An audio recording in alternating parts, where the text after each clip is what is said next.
Comenzamos este programa de Martes Santo, la traición de Judas, la negación de Pedro. Jesús es perseguido, traicionado y negado. La traición lo lleva a la cruz desde donde hemos sido salvados. Entremos en el misterio de este Martes Santo, sabiendo que donde más fecundo ha sido el cristianismo, previamente hubo una persecución, una traición, una negación.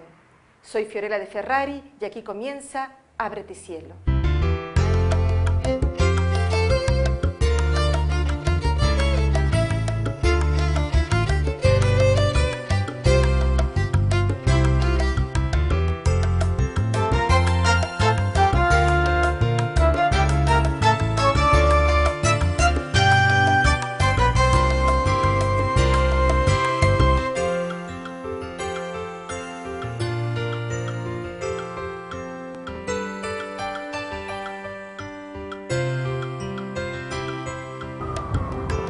Ábrete Cielo.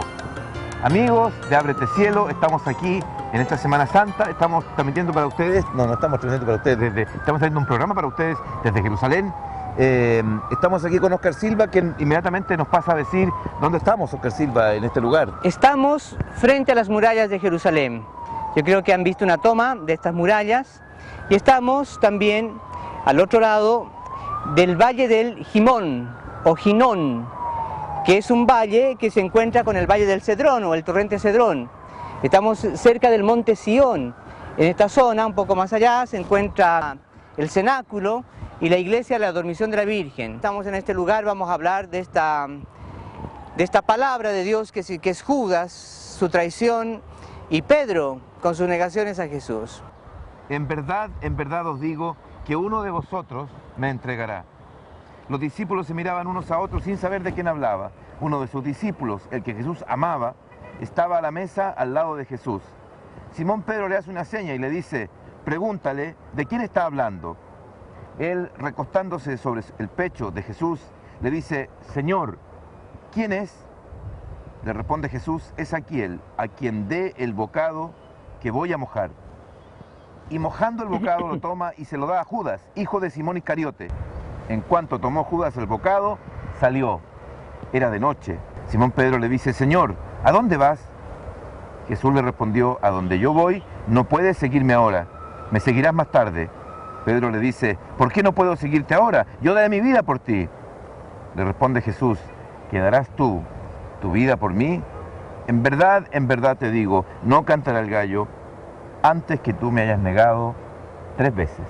Esta es una palabra impresionante para la historia, porque Judas es un personaje que se hace presente en todo momento en la historia de la humanidad, porque el Evangelio se cumple en toda generación. Esto es una cosa impresionante. En Cristo los cristianos, a través de la historia, o Cristo en los cristianos, a través de la historia, van cumpliendo la misma misión que Cristo ha cumplido cuando ha venido, cuando se ha encarnado y cuando ha vivido esta pasión aquí en Jerusalén. A lo largo de la historia, la iglesia también vive o en sí misma se realiza lo que en Cristo se ha realizado. Dicho de otra forma, completamos en cada generación los sufrimientos de Cristo. La iglesia completa los sufrimientos de Cristo, porque lo que falta de los sufrimientos de Cristo es justamente lo que en esta generación la iglesia debe vivir. En ese sentido, hoy día muchos hombres, igual que Judas, muchos hombres que Judas ha caminado con Jesús, Judas ha escuchado la palabra de Jesús, Judas ha sido considerado un amigo de Jesús. De hecho, cuando lo vende con un beso. Es una cosa impresionante. Esta palabra significa que muchos hombres a lo largo de la historia cumplen con esta misión de Judas, que es la de entregar a Cristo, de traicionar a Cristo, de traicionar a la iglesia. Esta no es una palabra que está lejos de nosotros. De hecho, si uno ve el mundo como está hoy día, como muchos hombres que han recibido la fe, muchos hombres que están en la iglesia, y no muchos hombres, naciones enteras. Hoy día estamos viendo cómo hay una apostasía verdaderamente, una traición a la iglesia, a las tradiciones cristianas, por parte de naciones enteras. Si vemos lo que está sucediendo en Europa. Y esto muchas veces con la complacencia o con el apoyo de muchos de nosotros, que por temor o por interés traicionamos al Señor. Participamos de la traición. Participamos de la traición.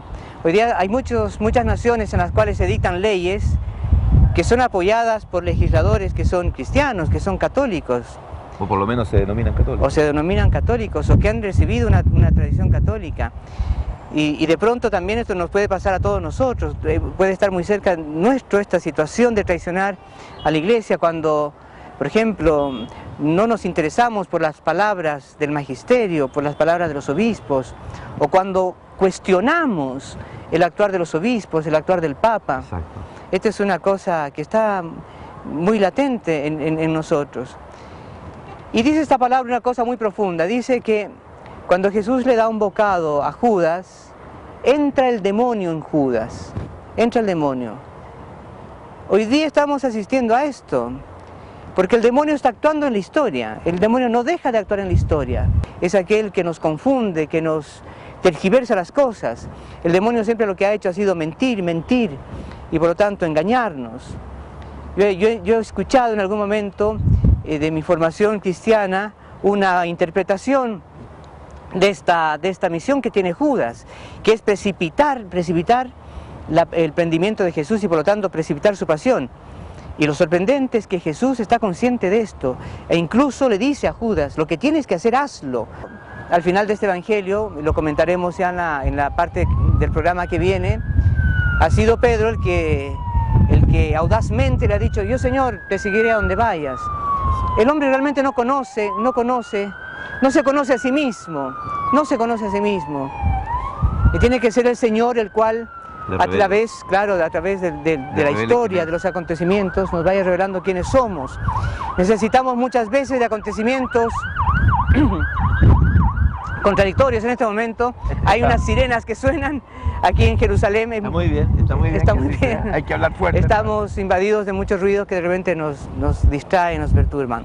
Pero el corazón del hombre, es que yo creo que sigas por ahí, o sigo yo con eso, porque yo creo que es muy importante esto. Porque, hermanos, ¿por qué Dios permite que Pedro lo haya negado? Hay algo más doloroso. Porque Dios que permite que niegue. Judas lo haya traicionado.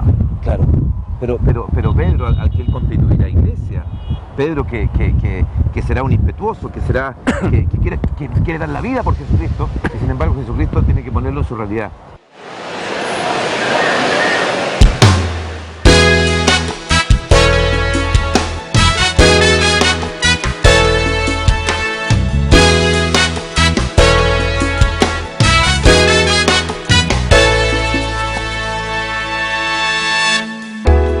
Si eres tú, dime que yo camine sobre estas aguas de muerte, Señor.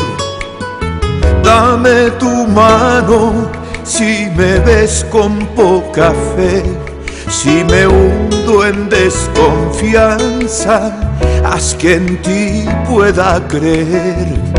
Entre la niebla, un fantasma del ayer, creo ver.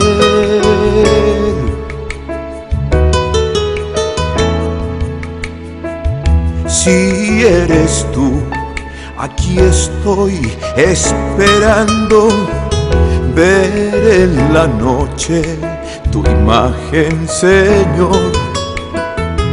Solo con verte cruzaré la tempestad, pues si miro hacia mí mismo, quedaría bajo el mar, viendo tu rostro sobre el agua caminar.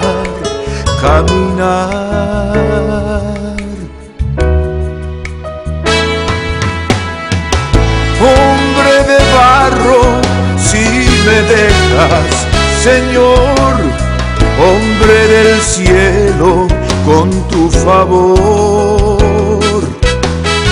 Hombre del mundo, si me dejas, Señor, hombre esperando por tu amor.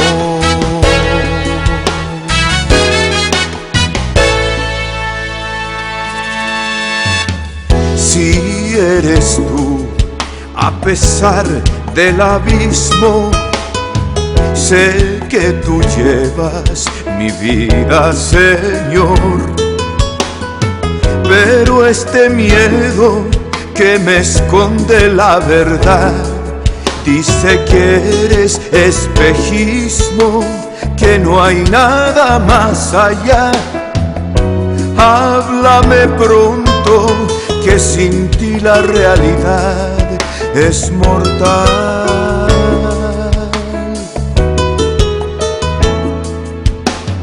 Si eres tú, hazme ver tu semblante, porque mis ojos no entienden, Señor. Con tu palabra hazme ver tu corazón, disipando la tormenta que acobarda mi valor. Abre mis ojos con tu espíritu de amor, oh Señor, oh Señor, oh Señor.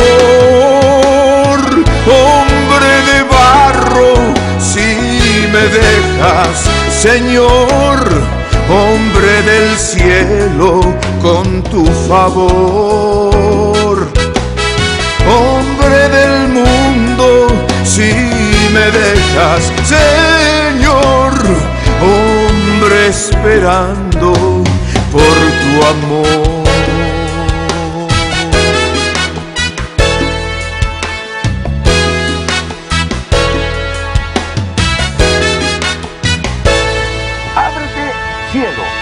Ábrete cielo, aunque se ha empezado a cerrar un poquito el cielo. Yo espero que ya con lo que hemos hablado se haya abierto un poquito el corazón de los que estamos escuchando, de nosotros también, porque el Señor hoy día nos llama con una palabra que es dura, una palabra que viene con que es una palabra concreta a tu vida, una palabra. Yo recién pensaba en esto de Judas. Judas, Dios le ha dado un bocado y ha entrado Satanás en él. Sí. Y una vez alguien me dijo una cosa muy linda que se la puede contar. ¿Se la puedo contar? Puede contar. Sí, se la puedo contar. Una vez alguien me dijo, porque yo me escandalicé de una situación que había en la iglesia, qué sé yo, y me dijo, mira, alguien me dijo una cosa muy linda: si Dios saca de tu mano, saca su mano de la cabeza, así tanto de ti, tú cometerías pecados 10 veces peor que esa persona. Esto es muy importante, porque el escandalizado, el que se escandaliza, ese es el que destruye a la iglesia, a veces más que Judas. Ya dije que no estoy defendiendo a Judas, pero es importante, porque cuando tú te escandalizas, pero como Dios es bueno, ¿qué es lo que hace Dios cuando tú te escandalizas? Cuando yo me escandalizo. Cuando yo me escandalizo, ¿qué es lo que hace? Que yo tengo que pasar por el mismo pecado que ha pasado aquella persona de la cual yo me he escandalizado. Como ¿cómo se llama el publicano, el pecador? ¿Cómo se llama? El fariseo del publicano. El fariseo decía, no, yo no soy como ese. Yo no soy como ese. Aquí hay un secreto tremendo. Si hay alguien en la faz de la tierra de quien tú te sientas superior, tú no puedes ser cristiano. Yo no puedo ser cristiano. Imagínense la lucha que tengo yo cada rato si yo me siento superior a todo el mundo muchas veces, porque el demonio me tienta con eso. Pero ¿cómo tú aguantas eso si mira, ese es un qué sé yo, un barrendero, si tú te crees superior al barrendero, no puedes ser cristiano, no puede entrar en ti Jesucristo, porque Cristo, siendo Dios, se ha hecho el último. Y aquel que se hace último es el que puede ser Cristo en el mundo. Porque nosotros estamos contenidos por Dios. Aunque a ustedes les parezca que no, estamos contenidos por Dios. Y si Dios me saca la mano de la cabeza, el demonio entra en mí. El demonio entra en mí inmediatamente. Porque el demonio es uno que odia al hombre. Porque el demonio, porque si no hablamos del demonio, me acuerdo que una vez se enojó conmigo una persona porque hablaba del demonio y me dijo, no, si el demonio ni siquiera existe. Otro personaje me dijo, no puedes hablar siempre del demonio. No, yo no hablo siempre del demonio, pero sí. Si no hablamos del demonio, entonces Jesucristo sería un paranoico, porque vino a decir que Él venía a luchar contra el demonio, que Él venía a destruir la obra del demonio. Las obras del demonio, a desenmarañar las intríngulis del demonio. Entonces, claro, por el demonio entró el pecado en el mundo. Claro. Entonces, y tiene que venir del cielo el Señor a dar este combate contra el demonio. Claro, y el demonio es uno que te odia a ti. Por eso el aborto, por eso la eutanasia. Porque cuando se comete la eutanasia, se destruye la imagen, el cuerpo de Cristo, se destruye la persona humana, que Cristo se ha hecho cada persona humana. Cristo es Dios, Cristo ha tomado la naturaleza humana y la ha hecho divina, le ha puesto en sí la trascendencia plena. Y el demonio odia eso, porque el demonio es una criatura de Dios y no puede llegar a ser hijo de Dios. Y el demonio sabe lo que tú puedes llegar a ser hijo de Dios, y él no puede. Por eso odia al hombre, por eso tiene que destruir al hombre. Y como no puede destruir a Dios, tiene que destruir a Dios en ti. Quiero profundizar en este tema de la glorificación de Jesús. Cuando Judas sale, inmediatamente Jesús dice, el Hijo del Hombre ha sido glorificado y Dios va a ser glorificado en él. Y Dios le glorificará. Esta es una cosa bellísima, porque Jesucristo, ha dado gloria a Dios en esta obediencia preciosa a su Padre hasta la muerte. Porque Jesús, pudiendo haber evitado esta pasión que se va a desencadenar, todo este sufrimiento por el cual va a pasar, pudiendo haberlo evitado, no lo ha evitado, porque él tenía muy claro que tenía que hacer la voluntad de su Padre. Y Dios ha visto esto como una cosa bellísima, por eso Dios lo ha glorificado, y lo ha glorificado con la resurrección. Para nosotros los hombres, esto es lo que quiero decir, es muy difícil comprender esto en profundidad. Necesitamos realmente que el Espíritu Santo con sus 7 dones nos inunde de sabiduría, de ciencia, de inteligencia, para poder realmente comprender el misterio de Cristo. Sin embargo, el misterio de Cristo, que es una cosa incomprensible, gracias al Espíritu Santo, cualquier hombre, por sencillo que sea, incluso por ignorante, muchas veces por inculto que sea, porque esto no se trata de tener mucha cultura. De hecho, dice Jesús que Dios ha escondido estas cosas a los sabios y a los inteligentes. No se trata de inteligencia. La comprensión de esto es un misterio, porque es muy difícil comprender cuál es el plan que Dios tiene. De hecho, Judas y Pedro no han comprendido el plan de Jesús. Han estado con él 3 años caminando, le han escuchado decir cosas impresionantes, han estado viendo los milagros que Jesús ha realizado, y al final no han comprendido lo que Jesús quería decir. El último milagro que Jesús realiza antes de padecer es la resurrección de Lázaro, que en algún programa, creo, lo hemos comentado, lo comentaremos. Esta resurrección de Lázaro ha desencadenado en el sumo sacerdote y en todos los importantes de Jerusalén, ha desencadenado la voluntad de matar a Jesús, porque han dicho, es mejor que muera un hombre que no todo el pueblo, porque veían que todos se sumaban a Jesús, como hacían milagros sorprendentes, este milagro impresionante, resucitar un muerto, no solamente un muerto, sino un muerto que ya huele, 4 días enterrado. Entonces, deciden matarlo. Es necesario que un hombre muera, porque tal vez pensaban, seguramente pensaban, que si veían que Jesús llevaba a tanta gente tras sí, tanta gente le seguía, esto podrían los romanos habían invadido Israel, el imperio, podían ver esto como una revolución, como una revuelta, y por lo tanto, por culpa de Jesús podrían morir muchos. Esto es seguramente una forma que podemos interpretar esta palabra. Seguramente Judas pensaba, y esta es una interpretación que también yo he escuchado de parte de la iglesia, de algunos teólogos, seguramente Judas pensaba que si vendía a Jesús, Jesús iba a verse obligado a manifestarse como el Mesías, como aquel que venía a liberar a Israel de la opresión, a liberar a Israel de la ¿cómo se llama? De la invasión, del dominio de los romanos. Claro. Tenía a lo mejor este propósito. Claro, era inteligente, de hecho. O sea, tengo que precipitar este momento para que aprecien a Jesús. Y dice, bueno, Judas no ha comprendido cuál es la misión de Jesús en el mundo. Muchos hombres no comprenden cuál es la misión. Yo también he estado mucho tiempo metido, por ejemplo, cuando era joven, y pensaba que verdaderamente Jesús o la iglesia tenía que estar al servicio de la justicia y de construir en este mundo el reino de Dios, construirlo a través de la política, de la economía, de imponer de alguna forma un reino de justicia y de paz, pero imponerlo casi por la fuerza. Y esto puede ser una postura también de Judas, porque cree que el problema es resolver los problemas del mundo hoy día. Una de las situaciones que ha llamado nuestra atención en Tierra Santa es el éxodo de los cristianos de Belén. Para conocer de cerca esta realidad, a través de los padres franciscanos, hemos conocido a quien nosotros hemos llamado José de Belén. يا قديسة مريم يا والدة الله صلي لأجلنا نحن الخطاء الآن وفي ساعة موتنا آمين بسم الآب والابن والروح القدس الله الواحد آمين. José es uno de los pocos árabes católicos que ha decidido permanecer en Belén en condiciones de gran adversidad. Él nos recibe en su casa de Belén como quien recibe a unos hermanos por largo tiempo esperados. Su padre, cristiano árabe, que había emigrado a Brasil en su juventud, se casó con una brasilera católica, la madre de José,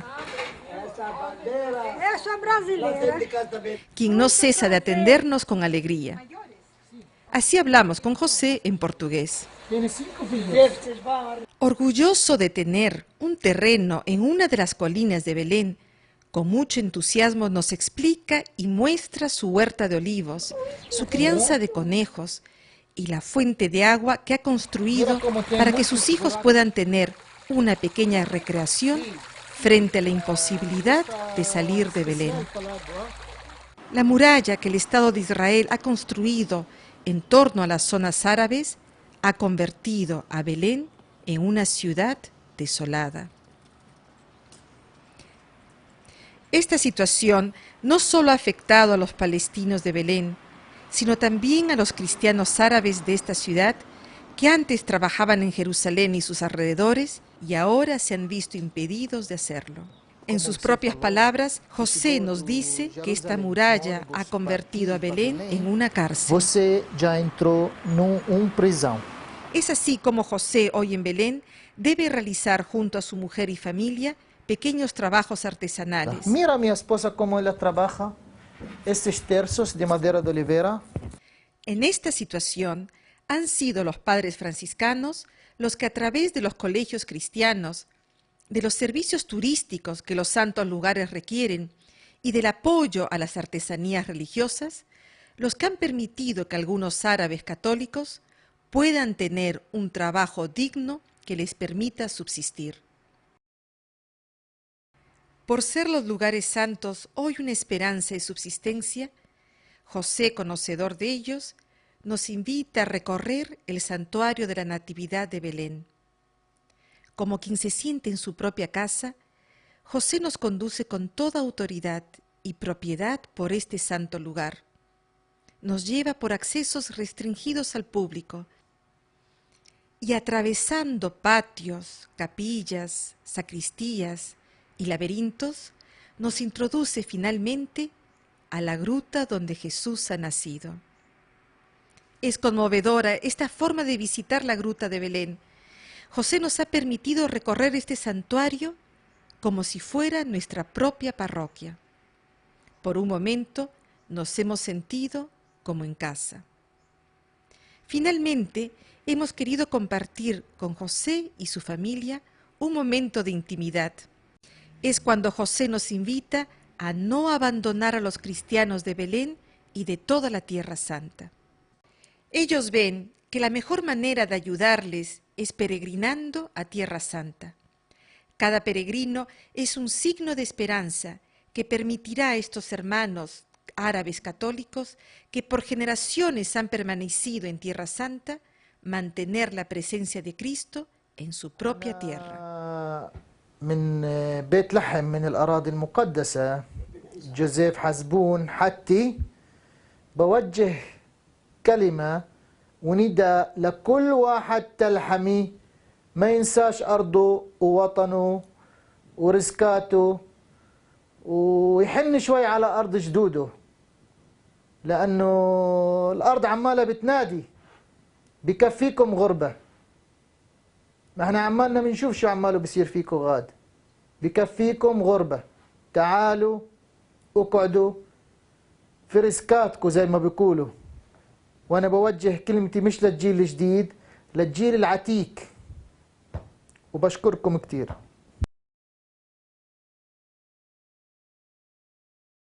Pero otro aspecto hay, antes de que no se nos vaya a ir, este es el aspecto de Pedro, porque Pedro, igual que Judas, tampoco se conoce a sí mismo y tiene otra idea de la misión de Cristo. Sin embargo, Pedro tiene otra personalidad, podemos decir, o también otra inspiración. Es interesante ver que en este celo de amor que tiene por Cristo, Dios le ha revelado a Pedro que Cristo es el Mesías, el Hijo de Dios vivo. Esto se lo ha revelado, Jesús le ha tenido que decir Pedro, esto no te ha revelado la carne ni la sangre, sino directamente mi Padre que está en los cielos. O sea, Pedro ha tenido esta inspiración. Sin embargo, tampoco Pedro, a pesar de esta inspiración, tampoco Pedro comprende, porque Pedro no se conoce a sí mismo. Y también el Señor tiene que hacer una obra en él, como la hacen nosotros, porque en general, no en general, sino que concretamente el hombre no se conoce a sí mismo. Dios, o sea, sin Dios es imposible conocernos, sin Cristo es imposible conocernos. Cristo en el corazón, no. Porque el hombre piensa, y sobre todo también nuestra cultura del mundo de hoy día piensa, que el hombre es capaz de hacer el bien, que el hombre es capaz, como dice Pedro, maestro, yo daré la vida por ti. O sea, el mundo cree, los hombres creen que es posible que el hombre con su propio esfuerzo pueda construir una sociedad de justicia, de bien, que el hombre pueda dar la vida a los demás. Sin embargo, esto, si uno lo ve a través de la historia, ha sido imposible. El hombre no puede hacer el bien, como Pedro no podía negar a Jesucristo. Y Jesucristo tiene que hacer experimentar a Pedro profundamente el engaño en el que está, para que desde allí, desde conocerse profundamente, de reconocer su engaño, de reconocer su pequeñez, de reconocer que es un pobre, que verdaderamente no puede seguir a Jesús, que frente a la muerte, que frente al sufrimiento, que frente a la precariedad, que frente a la debilidad, que frente a los problemas que podemos tener en la historia, como Leonardo normalmente dice, con la familia, con los hijos, con el padre, porque esta palabra que estamos hablando del Evangelio de Juan, estamos hablando de la experiencia de Cristo con Judas y con Pedro, esta es una experiencia que Dios la ha permitido y la permite para que podamos comprender la vida, Exacto. podamos comprender lo que nos sucede hoy día. ¿Volviste a tocarme el tema? Claro, porque en el fondo el Evangelio es una buena noticia para el hombre hoy, no es una cosa del pasado. Pedro, Juan, Santiago, los apóstoles, Judas, todos somos nosotros también, que viene Dios a realizar con nosotros. La palabra de Dios es una palabra viva, Cristo está vivo, está resucitado, está actuando hoy día en el mundo. Y si pudiéramos lograr transmitir que los hombres de nuestro tiempo comprendieran esto y por lo tanto pudieran ver que esta es nuestra historia, nuestra propia historia, cómo Dios en Pedro ha hecho una historia bellísima para ti, para mí, para que nosotros sabiendo la historia de Pedro nos conozcamos. Esa es la clave. Viste que tú